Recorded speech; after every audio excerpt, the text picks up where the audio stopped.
Hello friends, இன்றைக்கி சேனலில் நம்ம என்ன வீடியோ பார்க்க போகிறோன்னா முட்டைக்கோஸ் பொரியல் எப்படி பண்ணுறதுன்னு பார்த்துடலாம் வாங்க. இதுக்கு பாத்திரம் நான் அடுப்பில் வச்சுருக்கேன். பாத்திரம் ஹீட் ஆனதுக்கப்புறமா கொஞ்சோண்டு எண்ணெய் சேர்த்துக்கிறேன். எண்ணெய் சூடானதுக்கப்புறமா கொஞ்சோண்டு கடுகு சேர்த்துக்கலாம்.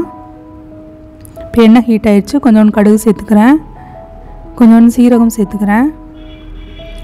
இப்போ ஒரு வெங்காயம், ஒரு பெரிய வெங்காயம் கட் பண்ணி வச்சுருக்கேன். கொஞ்சோண்டு கருவேப்பிலை, கொஞ்சோண்டு காஞ்ச மிளகாய். இதை எண்ணெயில் வதக்கிடலாம். வெங்காயம் லைட்டாக வதங்கிடுச்சு. இப்போ நான் கொஞ்சோண்டு மஞ்சத்தூள் சேர்த்துக்கிறேன். இப்போ இதையும் எண்ணெயில் வதக்கிடலாம். மஞ்சத்தூள் சேர்த்துட்டு அடுப்பை கம்மி பண்ணிடலாம், இல்லைன்னா மஞ்சத்தூளோட கலர் சேஞ்ச் ஆயிரும். இப்போ கட் பண்ணி வச்சுருந்த முட்டைக்கோஸ் சேர்த்துக்கிறேன்.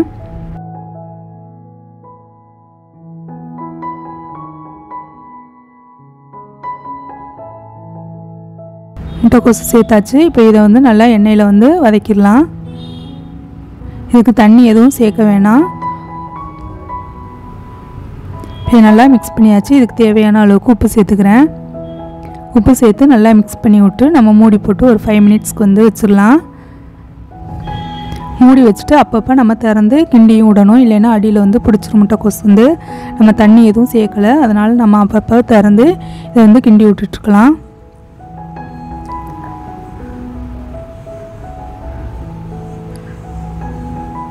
இது மாதிரி நான் 2 தரம் அப்பப்போ திறந்து கிண்டி விட்டேன். இப்போ மறுபடியும் மூடி வச்சிடலாம். இப்போ முட்டைக்கோஸ் நல்லா வதங்கிடுச்சு. முட்டைக்கோஸ் நல்லா வதங்கினதுக்கப்புறமா இது கூட நான் ஒரு முட்டை சேர்த்துக்கிறேன்.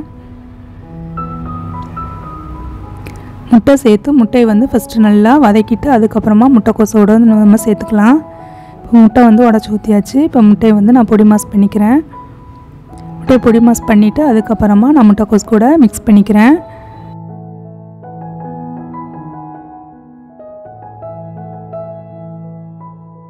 முட்டையை இப்போ முட்டைக்கோஸ் கூட மிக்ஸ் பண்ணி விட்டுறேன்.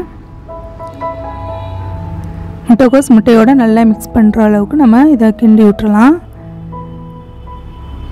இப்போ இது நல்லா எல்லாம் மிக்ஸ் ஆகிடுச்சு. இப்போ நம்மளுடைய முட்டைக்கோஸ் முட்டை பொரியல் தயாராகிடுச்சு. என்னோடய சேனல் உங்களுக்கு பிடிச்சிருந்துச்சுன்னா லைக் பண்ணுங்கள், ஷேர் பண்ணுங்கள், சப்ஸ்கிரைப் பண்ணுங்கள். கூடவே பெல் ஐக்கானை கிளிக் பண்ணுங்கள்.